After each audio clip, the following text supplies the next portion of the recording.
नमस्कार. संघर्ष वृत्तवाहिनीमध्ये आपलं स्वागत. घेऊया ठाणे आणि आसपासच्या परिसरामधील घडणाऱ्या महत्त्वाच्या घडामोडींचा आढावा. खारेगाव ते गायमुख हा 13 किलोमीटर लांबीचा कोस्टल मार्ग हा गेम चेंजर प्रकल्प ठरणार असून डिसेंबर 2028 पर्यंत खुला होणार आहे. या प्रकल्पामुळे घोडबंदर मार्गासह अंतर्गत रस्त्यावरील वाहतुकीचा ताण कमी होणार आहे.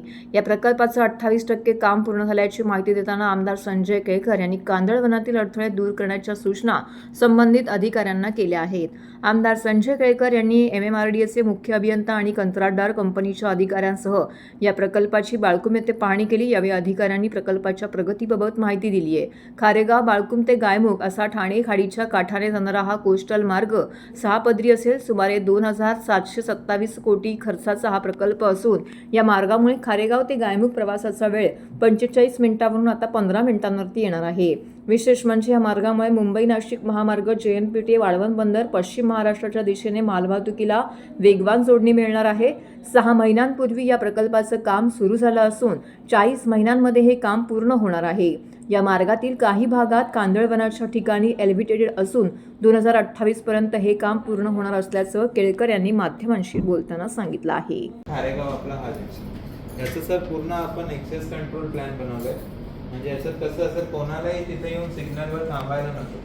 नाशिकवाले फ्रीली निघून जातील, नाशिकवरून येणारे सगळे फ्रीली येतील, पुण्यावरून येणारे जे JNPT रोडने येतात ते पण सरळ निघून जातील. म्हणजे हे पूर्ण फ्री होऊन जाईल ट्रॅफिक.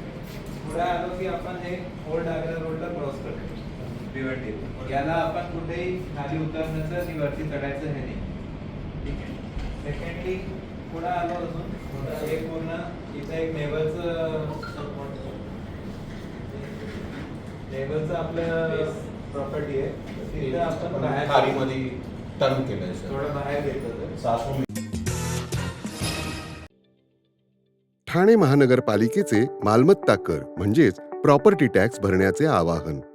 सन 2022-23 या आर्थिक वर्षाचे मालमत्ता कराचे म्हणजेच प्रॉपर्टी टॅक्सचे बिल ठाणेकर करदात्यांना महापालिकेमार्फत आर्थिक वर्षाच्या सुरुवातीस म्हणजेच माहे एप्रिल 2022 मध्ये देण्यात आलेले आहे.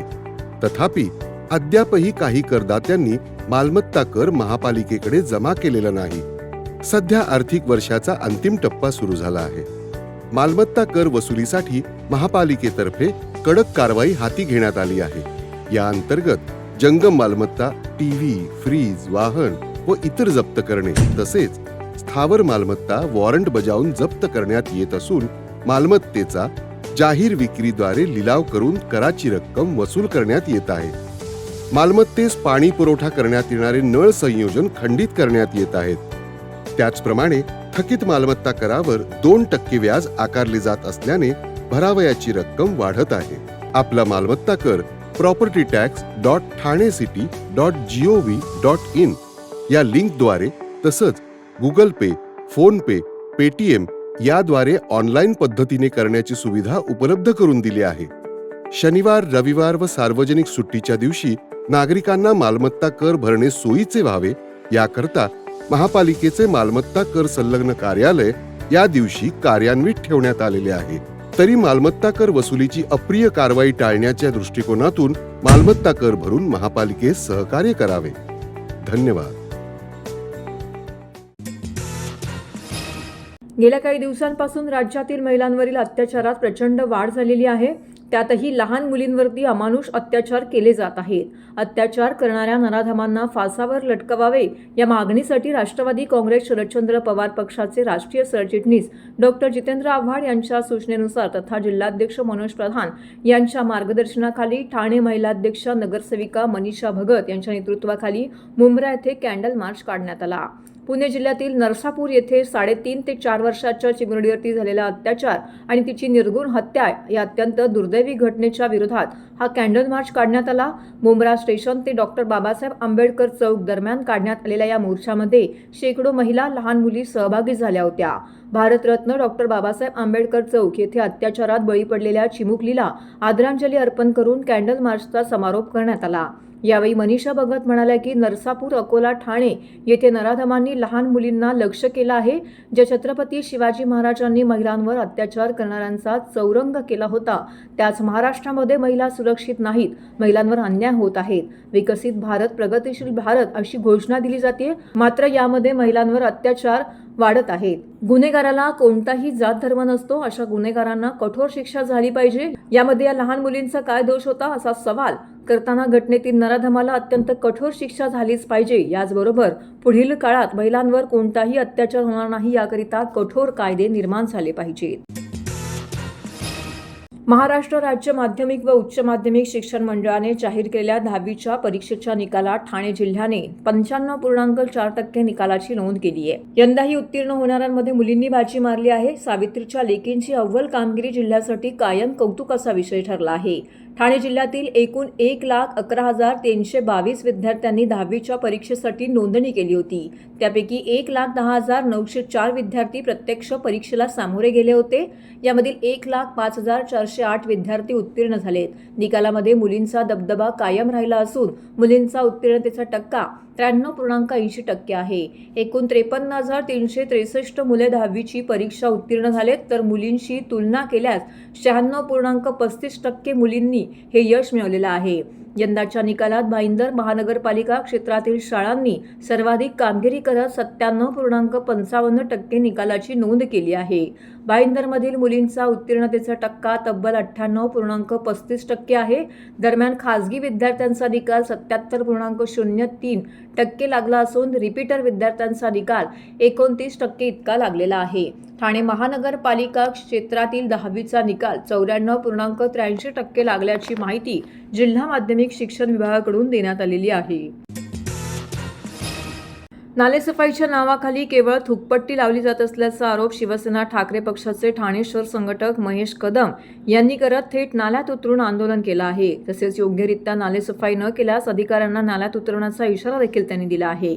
ठाणे महानगरपालिका क्षेत्रामध्ये नालेसफाईला गेल्या काही दिवसांपूर्वी सुरुवात झालेली आहे. त्यापैकी काही नाले हे दुर्लक्षित केली जात असल्यामुळे शिवसेना उद्धव बाळासाहेब ठाकरे पक्षाचे ठाणे शहर संघटक महेश कदम यांनी आज थेट नाल्यात उतरून तीव्र आंदोलन केलं आहे.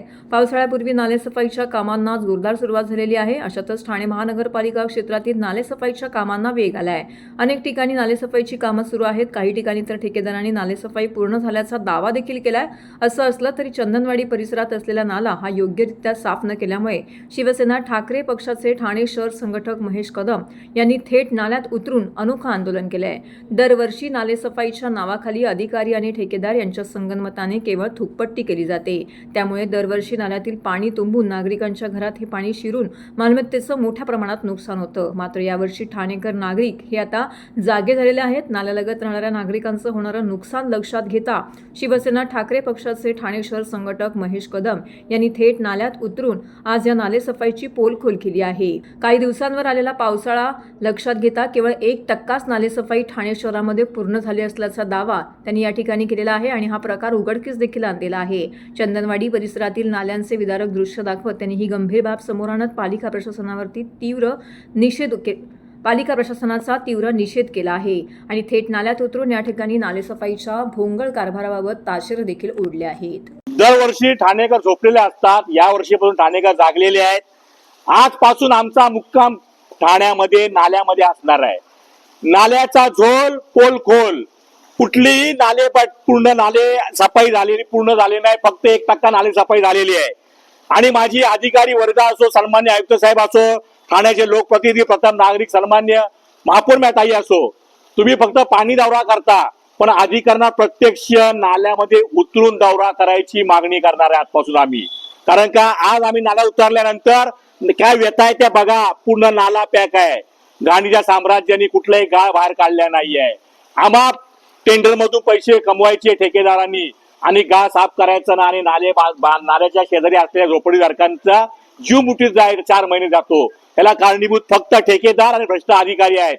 आजपासून शिवसेना उद्धव बाळासाहेब ठाकरे पक्षातर्फे आमची मागणी असणार आहे, जो पण नाल्यात उतरून ठेकेदार असो किंवा तिकडचा अधिकारी असो, जोपर्यंत आम्हाला समाधानकारक उत्तर देत नाही तोपर्यंत महेश कदम शिवसेना उद्धव बाळासाहेब ठाकरे पक्षाचा महानगर संघटक म्हणून मी तुम्हाला शब्द देतो की मी नाल्यातनं बाहेर येणार नाही. बघा, नाले सफाईमध्ये फक्त जेसीबीचा वापर न करता मॅन पॉवर कडनं पण वापर होणं गरजेचं असतं. कुठलीही माणसं न लावता आहे तरी थुप्पटी लावून जेसीबी कडनं एवढा ढिगारा गायचा काढलेला आहे. 10 मे आलेली आहे, 5 दिवसा मान्सून यायची लक्षणं आहेत. उद्या जर दरवर्षीप्रमाणे इकडे 200-250 कुटुंब राहतात, त्यांच्या पावसाचं पाणी त्यांच्या घरात शिरून त्यांचं दरवर्षी नुकसान होतं. याला जबाबदार ठेकेदार आणि भ्रष्ट अधिकारी असतो. तोपर्यंत निर्णय मार्गी लागत नाही, मी काही इथनं हलणार नाही. आणि 72 तासानंतर सुद्धा प्रशासन आणि ठेकेदार झोपलेला असेल तर अधिकाऱ्या नाल्यात जाऊन बांधणार, हा माझा शब्द आहे. शिवसेना उद्धव बाळासाहेब ठाकरे पक्षातर्फे. ठाणे शहरात मोठ्या प्रमाणावरती खोटे जन्म दाखले तयार केले जात असल्याची माहिती समोर आल्यानंतर भाजप नेते किरीट सोमय्या यांनी आज ठाणे महानगरपालिका आयुक्त सौरभ राव यांची भेट घेत गंभीर चर्चा केली आहे. ठाणे महापालिका मुख्यालयात झालेल्या या बैठकीत जन्मदाखल्यांमधील कथित गैरप्रकारांबाबत सखोल चौकशी करण्याची मागणी करण्यात आलेली आहे. किरीट सोमय्या यांनी यावेळी बोलताना खोटे जन्मदाखले तयार करून त्याचा गैरवापर होत असल्याचा आरोप केलाय. अशा प्रकारामुळे शासकीय नोंदींची विश्वासार्हता धोक्यात येत असून संबंधित प्रकरणाची सखोल चौकशी करून दोषींवरती कठोर कारवाई करावी अशी मागणी त्यांनी केली आहे. तसेच ते जन्मदाखले बनावट असल्याचं आढळतील तर ते तात्काळ रद्द करावेत असंही त्यांनी स्पष्ट केलं आहे. दरम्यान महापालिका प्रशासनाने या प्रकरणाची गंभीर दखल घेत आवश्यक कागदपत्रांची पडताळणी केली जाईल असं आश्वासन दिल्याची माहिती समोर आली आहे. या प्रकरणामुळे ठाणे महानगरपालिकेच्या जन्म मृत्यू नोंद विभागातील कामकाजावरती प्रश्नचिन्ह उपस्थित झाले असून येत्या काळात या प्रकरणात आणखी काही खुलासे होण्याची शक्यता व्यक्त केली जाते. यावेळी किरीट सोमय्या यांच्यासह उपमहापौर कृष्णा पाटील, नगरसेवक भरत चव्हाण, भाजप पदाधिकारी आणि कार्यकर्ते उपस्थित होते. जन्म प्रमाणपत्र घोटाळा समोर आला होता. मुख्यमंत्री देवेंद्र फडणवीस यांनी 3 लाख जन्म प्रमाणपत्र वर्ष 2025 मध्ये रद्द करायला लावले. आता मुंबई महापालिकेत 87,347 बेकायदेशीररित्या जन्म प्रमाणपत्र दिले गेले. त्यासाठी SIT मुख्यमंत्री महोदयांनी घोषित केली आहे. अशाच पद्धतीने ठाण्यात जन्म प्रमाणपत्र घोटाळा झाल्या असल्याची आम्हाला आज खात्री पटली आहे. गेल्या 2 वर्षात 2024, 25 आणि 26 ठाणे इथे 7,000हून अधिक बोगस बेकायदेशीररित्या जन्म प्रमाणपत्र देण्यात आले तर लक्षात येत आहे. आज माननीय उपमहापौर, महापालिकेचे सगळे संबंधित अधिकारी आणि आमची बैठक झाली. त्यात या विषयावर विस्तृत चर्चा झाली आणि या वर्षीचे म्हणजे या वर्षी जे नवजात शिशू नाही अन्य लोकांना जन्म प्रमाणपत्र दिले गेले आहेत त्याची चौकशी केली जाणार. ठाणे महापालिकेत एक विचित्र गोष्ट लक्षात आली आहे की एकाच वेळी इथे 2 जन्म प्रमाणपत्र देण्याची सिस्टम चालू आहे. एक केंद्र सरकारची CRS सिस्टम आणि दुसरी ठाणे महापालिकेने सुरू ठेवलेली TRP सिस्टम, जे बेकायदेशीर आहेत. या संबंधात मी मागणी केली आहे की ठाणे महापालिकेने गेल्या 5 वर्षात जे एडल्ट लोकांना मोर देन 18 इयर्स वाल्यांना सुधारित किंवा नवीन किंवा स्थलांतरित ज्यांना जन्म प्रमाणपत्र दिले आहेत त्यांचा फॉरेन्सिक ऑडिट करा. जन्म घोटाळ्यावर जास्त लक्ष देत आहे कारण की आपण बंगालमध्ये पाहिलं 64 लाख बांगलादेशी मतदारांची नावं रद्द करण्यात आली कारण की SIR मध्ये सगळे पुरावे द्यावे लागतात. इथेही तशीच स्थिती आहे. काही प्रमाणात मोठ्या प्रमाणात मुस्लिम, बांगलादेशी मुस्लिम लोकांची नावं प्रचंड वाढलेली आहे. तर SIR मध्ये अशा प्रकारचे बोगस जन्म प्रमाणपत्र वापरण्याची शक्यता असल्यामुळे सध्या आमचं लक्ष बोगस जन्म प्रमाणपत्र, जे बांगलादेशी मुस्लिम माफिया जे आहेत आणि त्यांना काही राजकीय नेत्यांचं जे पाठबळ आहे, जे मुस्लिमांना, बांगलादेशी मुस्लिमांना वोट बँक म्हणून त्यांचं संरक्षण करत असतात, असा राजकीय नेत्यांचं आणि काही भ्रष्ट महापालिका अधिकारी. ठाण्यातील कळवा परिसरातील जयभीम नगर येथे एका महिलेवरती जीवघेणा हल्ला झाल्याची धक्कादायक घटना समोर आली आहे. गेल्या अनेक दिवसांपासून सुरू असलेल्या वादातून हा प्रकार घडल्याची प्राथमिक माहिती मिळत आहे. काल झालेल्या वादाचं रूपांतर मोठ्या हाणामारीत झालंय. यावेळी जयप्रकाश बिंद या व्यक्तीने पूनम तिवारी या महिलेच्या पोटात चाकूने वार केल्याचा आरोप केला आहे. या हल्ल्यामध्ये महिला गंभीर जखमी झाली असून तिला तातडीने छत्रपती शिवाजी महाराज रुग्णालयामध्ये दाखल करण्यात आलंय. सध्या तिच्यावरती उपचार सुरू आहेत. घटनेनंतर परिसरात एकच खळबळ उडाली असून पोलिसांकडून पुढील तपास सुरू करण्यात आला आहे. आरोपी आणि जखमी महिला यांच्यात नेमका कोणत्या कारणावरून वाद सुरू होता याबाबत अधिक चौकशी केली जातीये. हम लोग को भी चाकू चला के हथौड़ा डाला, हथौड़ा से चाकू से मारा। चौकी सब मिला मन बढ़ाया, पैसा खा के। तर हे होतं संघर्ष वृत्तवाहिनीचं आजचं बातमीपत्र. उद्या पुन्हा भेटू याच वेळी याच ठिकाणी ताज्या घडामोडींसह. तोपर्यंत नमस्कार.